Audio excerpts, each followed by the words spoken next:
All right, here it goes. Ready or not. Good morning, AP English Literature. It is Thursday, May 7th, and the AP test is approaching, isn't it? The way I understand it, 16 of you are registered to take this test next Wednesday, May 13th at 11 o'clock in the morning on your online device from the convenience of your own home. Welcome to the 21st century. Wonderful.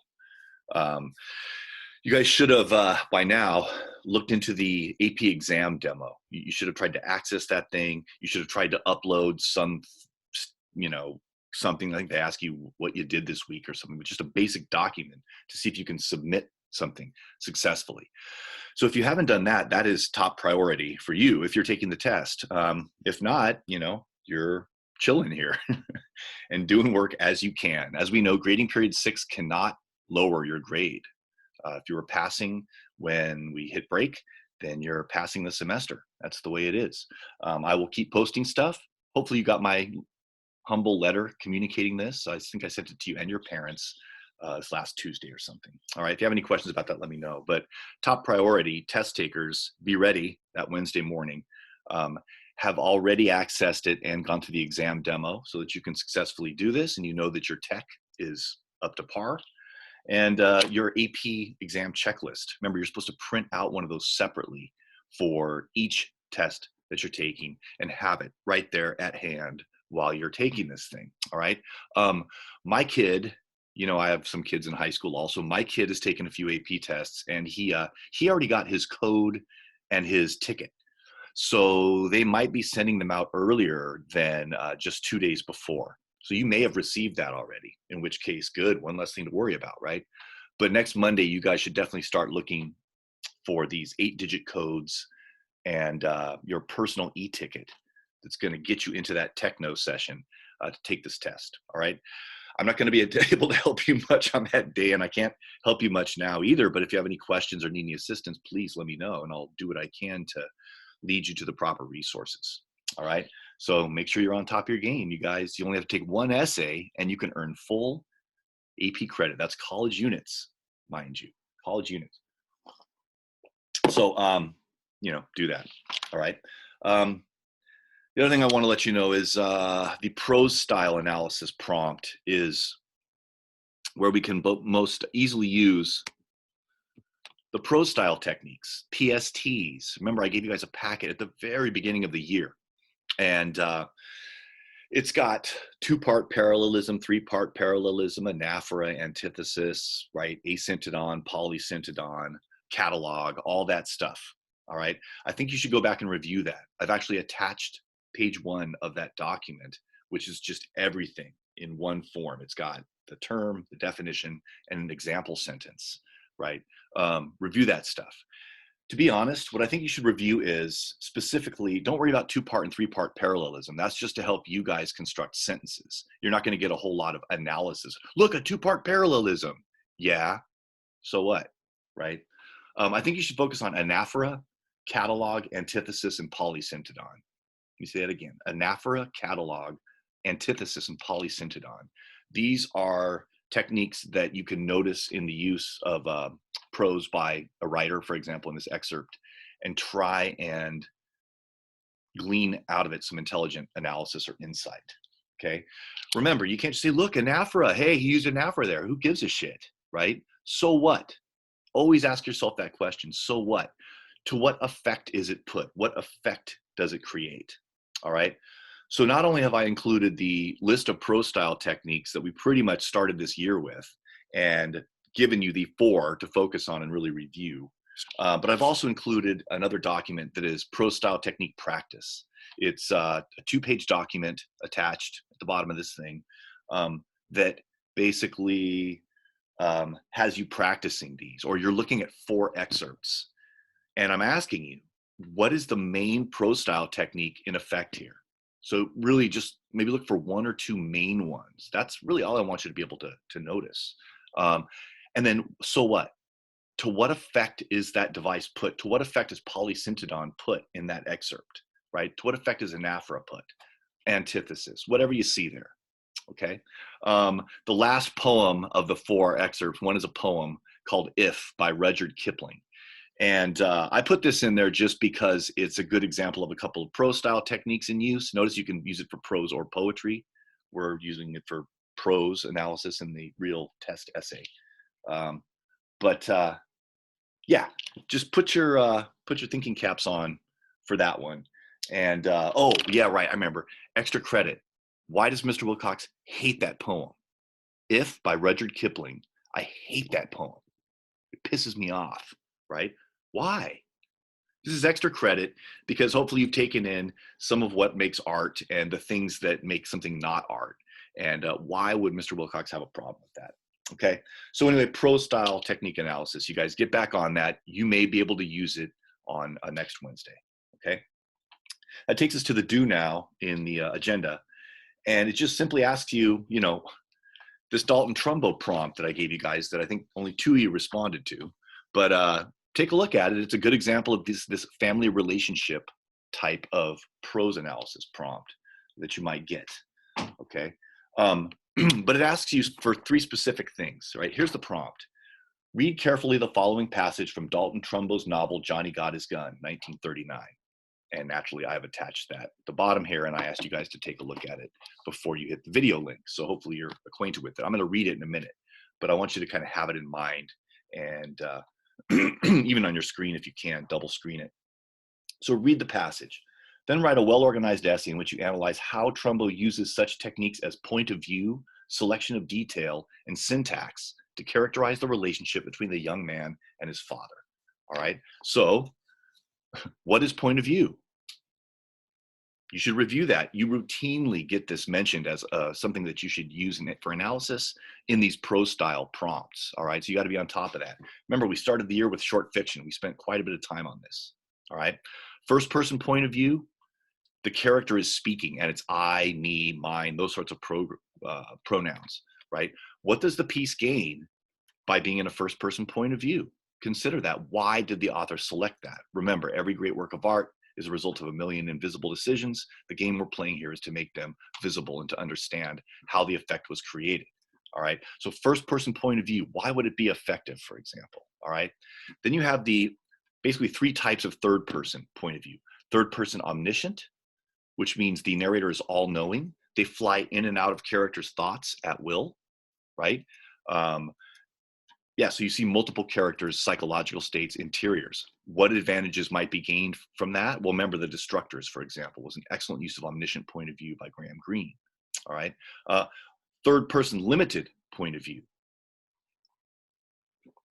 That is where it's a third person narrator that is reporting. They're not a character in it. They're outside of it, third person. But limited means that they're focusing basically on one character. They go into the thoughts of one character. All right, it's almost like the narrative consciousness is sitting on the shoulder of one character and pops in for their thoughts here, and then it goes back to describing a third person kind of reality that's going on out there, but then popping back and forth. I think it's safe to say that the excerpt, the Dalton Trumbo excerpt that you guys got about the boy and his father and the fishing pole here, that is third person limited. All right, so the question is, what is gained by that use of point of view? The last, of course, is the third person objective point of view, also known as the dramatic point of view, because drama uses that. Everything is performed on a stage. You never see any character's thoughts at all. Remember, the narrative consciousness is almost like a camera eye that is reporting what is readily seen by everybody and heard by everybody. That's all it is. You can see that that's what plays do. They're dramatizing something up there, and they're giving you an objective point of view. You can only see what's to be seen and hear what is to be heard, right? Unless the character gives a soliloquy or something. So dramatic or objective point of view. First person point of view, third person omniscient, third person limited, third person objective. You should walk into the test or sit down at the seat when you're taking the exam with that solidly in mind. You guys don't want to have to look it up in the book or anything, okay? Even though theoretically you could under these test conditions. All right, selection of detail is another specific thing. Choice of detail on the last excerpt I gave you, the Monsignor one, right? I think you guys should plan on using this. I mean, it's like it's in almost every prompt mentioned by name, and it's so flexible, as I've said before. You can pick anything. What's a detail? Well, it's a word, a choice of diction, a turn of phrase, a detail, a description, an adjective even, The use of figurative language. Notice that you can pretty much attach anything onto this generic category, and they mention it almost every time. And you would certainly want to use that one in this Johnny Got His Gun, this Dalton Trumbo excerpt that I gave you guys last time. What is syntax? Syntax could kind of mess you up. Syntax is, the way I defined it for you guys, so long ago it seems, is it's the way that an author puts words together. Remember, diction is word choice.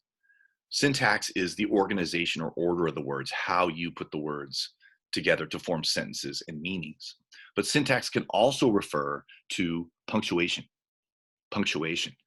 And actually in this excerpt, you have an interesting way of rendering conversations that don't use quotation marks, right? So that would be a question of syntax. When we were going over the Edgar Allan Poe piece in that packet, the Prose Style Technique packet, which again, I think you should review all that stuff, every single excerpt in there and everything. But in the Poe one, you've got all these M dashes and exclamation points and question marks because the narrator, remember, is reporting in the first person and they're crazy. This was an excerpt from The Telltale Heart.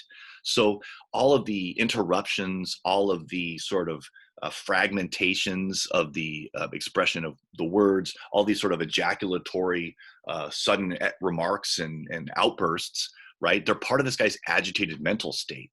So you look at the syntax or the punctuation specifically, and you can draw these conclusions about the mental state of the narrator, right? These are other level sorts of insights that you could get on the text that would really set you apart from the other test takers and put you in pretty good stead to crush this test. All right, so this one features, this prompt features point of view, selection of detail, syntax. All right, go back to the Monsignor one by Dickens too. There was tone, and what was the other one? Diction. All right, this is pretty much the ones that you're going to be looking at. Sometimes they throw in figurative language, and oh my God, I hope you guys have that one under control. Okay, remember when they refer to things like literary techniques or even poetic devices, they're talking about all the stuff that we talked about all year: imagery, diction, figurative language, choice of detail. Remember, imagery is not a type of figurative language. Okay, shut up, Wilcox, shut up. All right, so let's get to the actual prompt. The Dalton Trumbo prompt. I'm going to read it to you, and then I'm going to flip over and share a screen with you and share a rubric. And there's 3 student responses. We'll read the first 2, and then the AP committee's commentary on them. And then we'll be pretty much done for the day after I say a few more words about this Trumbo excerpt. Okay. And at the end, I'm going to recommend that you guys, for homework, if you can, if you're overwhelmed, don't do it, right? But I want to keep giving you guys materials for those of you who still want to practice. And you guys, you can access all of these free response questions easily online. Okay. I think you guys should start combing through the last few years of AP free response questions. Look at the prose analysis one and start looking at those. Okay. They've got essay prompts, and then they have the whole thing. They have rubrics and student responses with commentary from the AP committee. All right. So if you haven't already, again, avail yourselves of those resources. That's going to be, in effect, the homework that I give you guys between now and Monday. Monday will be our last class before the actual exam. All right. And we'll check in on the other side. Anyway, hopefully you were able to look at the Dalton Trumbo quote, even if you weren't able to write the essay, just to read the excerpt. All right. I'm going to go ahead and read the prompt as well. Read carefully the following passage from Dalton Trumbo's novel, Johnny Got His Gun, 1939. Then write a well-organized essay in which you analyze how Trumbo uses such techniques as point of view, selection of detail, and syntax to characterize the relationship between the young man and his father. All right, so it's Dalton Trumbo, ladies and gentlemen.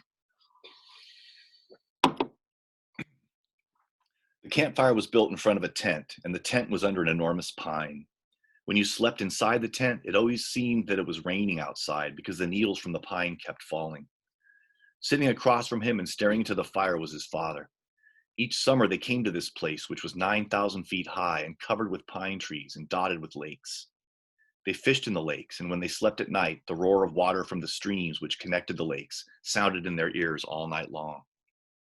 They'd been coming to this place ever since he was 7. Now he was 15, and Bill Harper was going to come tomorrow. He sat in front of the fire and looked across at his father and wondered just how he was going to tell him.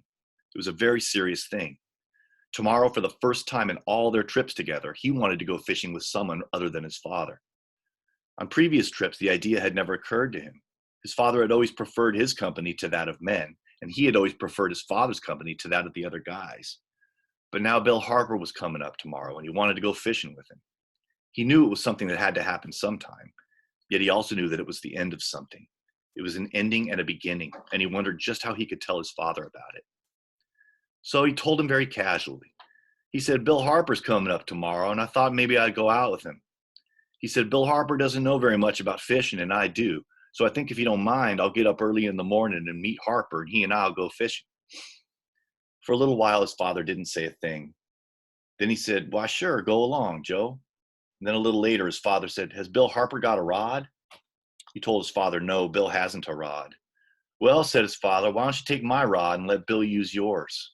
I don't want to go fishing tomorrow anyhow. I'm tired and I think I'll rest all day. So you use my rod and let Bill use yours. It was as simple as that, and yet he knew it was a great thing. His father's rod was a very valuable one. It was perhaps the only extravagance his father has had in his whole life. It had amber leaders and beautiful silk windings. Each spring, his father sent the rod away to a man in Colorado Springs who was an expert on rods. The man in Colorado Springs carefully scraped the varnish off the rod and rewound it and revarnished it, and it came back glistening new each year. There was nothing his father treasured more.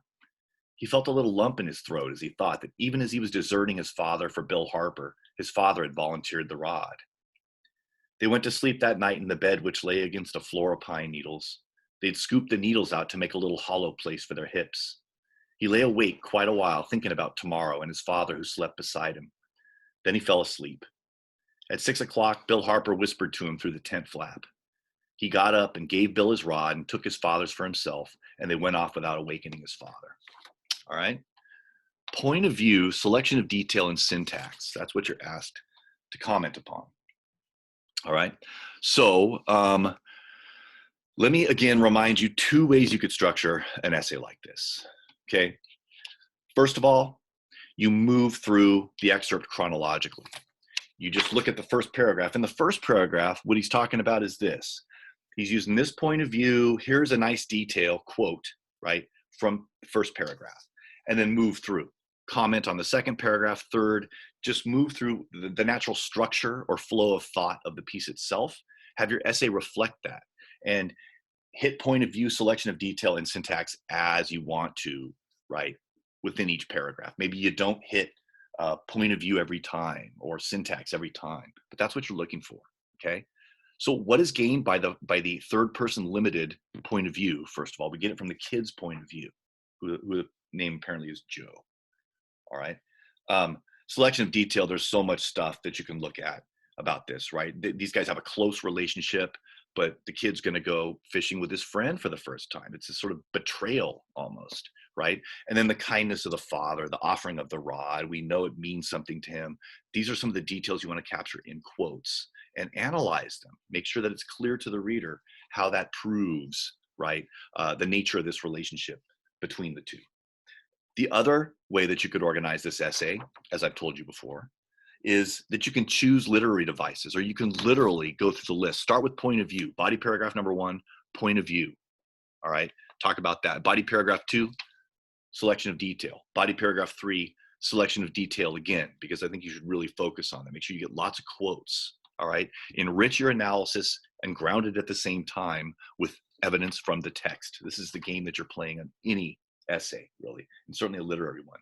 And then maybe you want a last paragraph on syntax, okay? And punctuation, or the way he's putting words together, or really the way that the conversation is reported, I think is what the AP committee is asking you to notice, because it's interesting the way he does it without quotation marks, and it produces a certain effect, which you should do your best to describe. Don't kill yourself, right? But notice and then give a theory why it's happening. It's the same with prose style techniques. Notice that they're using antithesis, and then why is it effective, or what effect is created in this particular piece. That's the game. And some of you guys quote and develop your ideas seriously. Whether you get a great score or a mediocre or just good score may well be how much quote you bothered to put in there, how much evidence from the text you provide, and then the dutifulness of analyzing it and connecting it back to your main thing. That's the whole game. All right. So either follow the chronology of the piece and the flow of thought of the piece is reflected in your essay, or take it by lit term or by the sort of specific areas that they recommend in the prompt, and do one paragraph on each of those. Okay, whatever works for you. I don't care. There's a million paths to a successful score, a successful essay, and you need to somehow do that in your own voice, right? Again, don't be afraid to give a little flair of originality, a little figurative language or something, of like a whiff of breath of fresh air for the AP committee who's grading these things. All right. So let's take a look at not only the rubric for this particular prompt, but 2 essays that they provided alongside it. Amen. We're all waking up here. Okay, so I want to screen share with you guys, but what I really want to do is go there. Oops, I lost you. All right, screen share.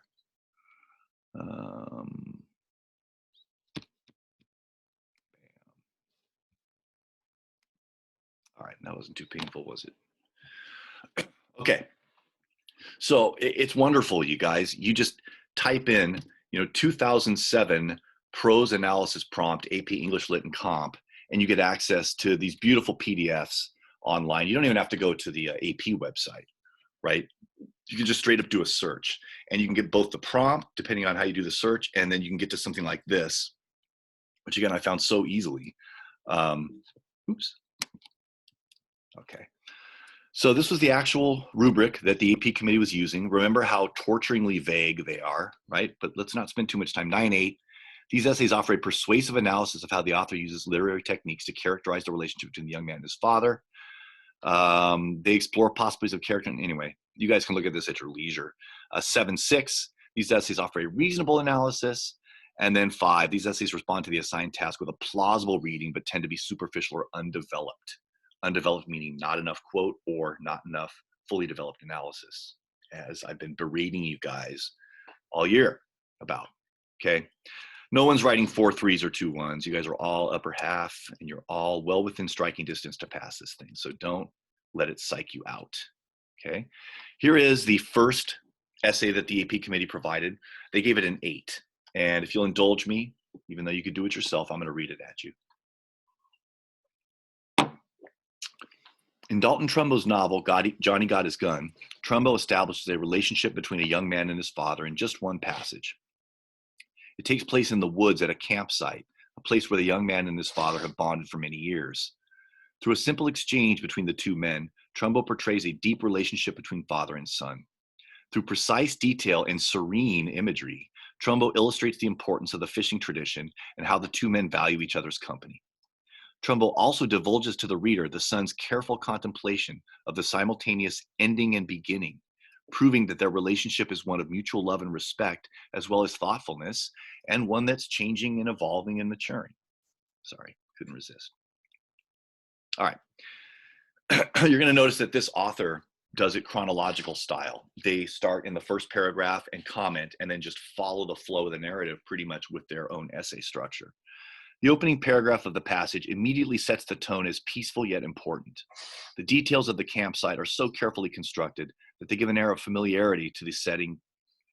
Clearly, the boy is extremely aware of his surroundings and is very fond of the tradition. The details portraying the pine needles that sound like rain and the woods, quote, covered with pine trees and dotted with lakes, establish an appreciation of nature that translates into an appreciation of company. Even the details that the place was 9,000 feet high contributes to the sense of importance and separation from all other things. Trumbo also illustrates the men's love, respect, and thoughtfulness through letting the reader into the young man's head in the second paragraph. In other words, point of view. From the point of view of the young man, the reader sees how carefully the boy thinks about the coming of Bill Harper and the change it signifies. He is perceptive and aware of growth. Quote, he knew it was something that had to happen sometime, yet he also knew that it was the end of something. The young man spends time wondering how to tell his father so as not to hurt his feelings. The boy's point of view gives off a sense of love, thoughtfulness, and respect for his father.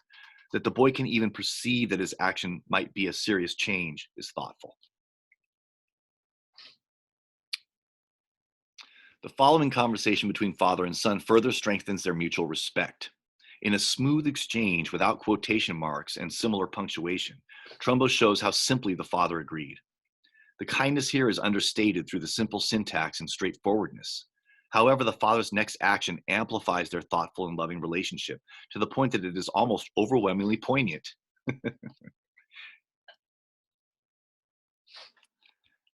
In lending his son, quote, the only extravagance his father had had in his whole life, the father commits an unspoken act of love. The details Trumbo includes emphasize the importance of this act. Trumbo precisely includes that the father sends the fishing rod away for maintenance every spring, increasing its personal value. The father gives a little piece of himself to his son, and his son gratefully accepts it. Even though the passage is relatively short and only a small portion of Johnny Got His Gun, the reader can deduce volumes about the relationship between the young man and his father. Through precise detail, revealing point of view / perspective, and understated kindness, contrasted by a poignant action, Trumbo characterizes the relationship as one of deep love and respect. Okay, Mr. Wilcox might call this a slightly flat conclusion, but who cares, really? If you want to talk about your father or an intimate relationship in a conclusion, maybe that's a way you could end the essay interestingly, and maybe the AP committee will like it. Who knows? Time permitting, give yourself that indulgence. Otherwise, you're going to sink or swim based on your analysis. Don't lose a lot of time on the intro, right? Spend it all on those body paragraphs. And for crying out loud, plan a little bit. You guys, plan. Seriously, it's going to be worth it. Okay. Let's fly down to what the AP committee says about this. There's the other essay we're going to read in a minute. And again, these are easy to get. These resources are so easy to get, you guys, with a simple search. Here we go. Okay. So this was sample 2A that I just read you. Score was an 8. All right, that's good. This is a good example of an essay with a perceptive embedded analysis that does not necessarily cite the text with great frequency, yet still provides persuasive insights. So they comment on the lack of quotes, all right, but it still didn't sink this author. The essay begins with a strong introduction characterized by effective diction. Quote, Trumbo divulges to the reader the son's careful contemplation of the simultaneous ending and beginning, proving that the relationship is one of mutual love and respect as well as thoughtfulness. The student recognizes how Trumbo's detailed description of the camp's high elevation, quote, contributes to the sense of importance and separation from all other things. Yeah, I thought that was one of the finer details of the essay that has in the past established such a close relationship between father and son. Attention to detail and to the significance of techniques, the smooth exchange father and son have with each other, the recalled dialogue, quote, without quotation marks and similar punctuation that shows how simply the father agreed to his son's request, demonstrates the student's ability to make sense out of small points many other students overlooked. Overall, this is a sustained, thoughtful analysis. It's very, very good, right? An 8. So this next one, as you probably see there, the more precocious of you, this one received a 6. And with all your free time, I invite you to consider why the one's an 8 and this one's a 6. This one's certainly no shorter than the other one. It's just as long, but the other one got an 8 and this one got a 6. So it's not just about length, all right? Here we go. This passage from Johnny Got His Gun by Dalton Trumbo analyzes the relationship between young Joe and his father. The two of them had been fishing together for years, but this year Joe wanted to go fishing with his friend.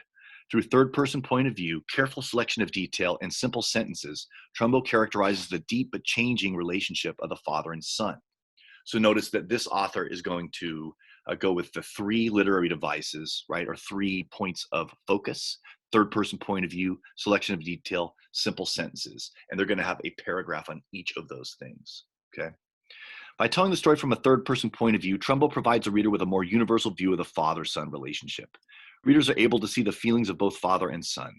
The phrases, for a little while his father didn't say a thing, and I'm tired and I think I'll rest all day, show how saddened the father was by his son's actions. However, he felt so deeply for his son that he said, so you use my rod and let Billy use yours. Thankfully, the love of the father felt for his son was always shared by the son for his father. Quote, he felt a little lump in his throat as he thought that even as deserting his father for Bill Harper, his father had volunteered the rod. Because the passage is told from a third-person viewpoint, we're able to see that they loved each other and wanted to continue fishing together. Sadly, things can't stay the same forever. Not bad. But they said third person point of view. They didn't specify what type. And the third person limited point of view is actually, there's so much more to be said about why that's effective, seeing the thoughts of the son, right? So consider that, test takers and non-test takers for that matter. Next paragraph. Trumbo, here I am, constructed this passage very carefully in order to show the changing dynamics of the father-son relationship. By starting the passage off with peaceful visuals of camping and fishing, Dalton gives the reader an idea of the joy that the father and son received from each other. The line, sitting across from him and staring into the fire was his father, furthers the notion that the son looked up to the father and enjoyed being with him. However, as the passage progresses, an outsider, Bill Harper, enters the story. Although the son still loves his father, he feels a greater desire to be with his friend. Also, Trumbo shows the love the father has for his son by telling how he is willing to let his son use his greatest possession. Lastly, the image of the son sneaking away, quote, without awakening his father, provides the reader with an image of a son being pulled in different directions and a father who will awaken to a long and lonely day. Sorry. Through the use of simple syntax, now they're hitting syntax, right? Trumbo further characterizes the relationship of the father and son, while also serving to reinforce the peaceful and relaxed imagery of the poem. The simple syntax has the effect of showing the reader how much of an impact a small action can have on a relationship. Although the father and son will always love each other, it will never be the same between them again. The son's simple action to give off with Bill Harper has forever changed their relationship. Other fishing trips will come, but the father will always be wondering if his son wants to be there with him or if he'd rather go fishing with Bill Harper. Conclusion. Many little boys view their father as the greatest man in the world. Unfortunately, as they age, they begin to see his flaws. They desire to instead hang around with kids their age. We need to remember that although relationships change, we should always stay close to those who have always been there for us. Not bad, a little bit antiseptic of a conclusion, but it's trying to talk, it takes the main idea of the excerpt and tries to comment on it a little bit, all right? You guys could do a lot worse than that in your conclusions, okay? Let's just fly down. We're almost done here. Fly down to the bottom where they comment. And again, this was a 6, the one I just read you. We won't bother with the 4. All right. If you want to feel good about yourself, you can go read that 4 and feel superior to it. But this one got a 6. So here we go. This competent essay discusses the effect of the third person point of view and recognizes the significance of the bond between the father and his son, showing how each is affected by the desertion of the son for Bill Harper. The student sees that the silence of the father shows how saddened he is by his son's decision, and yet that his feelings run so deeply that he surrenders his fishing rod and says, "You use my rod and let Bill use yours." Similarly, the father's love is shared by the son, who, quote, felt a little lump in his throat as he deserts his father. The response recognizes the sadness of the scene and comments on how Trumbo's use of simple syntax characterizes the relationship. But the student's less persuasive in analyzing it, saying only that it is peaceful and relaxed, without explaining exactly what words convey these qualities. So look, diction, syntax, again, that's where you're focusing on that and saying this is any analytical claim that you make has to be bolstered, backed up by quotes from the text, ideally, okay? The greater emphasis the student gives to content rather than form kept this essay from rising higher in the upper half of the scoring range. Even just going back and looking over what the student chose to discuss and the quotes that they chose, I think you guys could see how it could have been more effectively manipulated, right? Or even that the quote selection actually could have been a little better, okay? So you guys, there is way more resources than you have time to look at. I recommend that you do a little search and look at, I thought the 2016, 2017, 2018, those are 3 pretty good exemplary prose style prompts, right? So you can see those, and then you can have access also to the rubric and these sample essays, just as I have demonstrated for you. So your homework is simply to filter through at least one other prose style prompt and the essays that go along with it in the rubric, at least one. But I think if you're taking this test on next Wednesday, I think you guys should go ahead and look at 2016, 2017, and 2018. Hell, 2019 too, if it's on there, right? Give as much time as you can, all right? Also, I think it's worth your while to review the prose style technique stuff that I've also attached here at the bottom, okay? And maybe I will attach a specific prompt, but again, I think you guys should use all these marvelous AP resources. And so your homework is just to find recent years prompt and read through the rubric and the attendant essays as well. All right. Hope you guys are well. Bam, bam. Whoops. Okay, bam. No. Stop share. Okay. All right. Have a great day, everybody. Again, it's a beautiful day out there. Have you guys gotten any sun on your flesh in the last few days? If you haven't, why don't you include that in your homework? All right. Don't worry. The test is coming. You guys just need to relax. You guys can do this. Okay. Monday, I'm not going to give you any more homework. Again, you have as many resources as you could possibly imagine in terms of practicing this prose style, different prompts and getting essays. All right. So do a little work, and I wish you guys luck. And I will tune in with you on Monday for some final reminders. Okay. If you have any questions about accessing the test or anything, why don't you give me a call or a little email or something. All right. You guys have a good one now.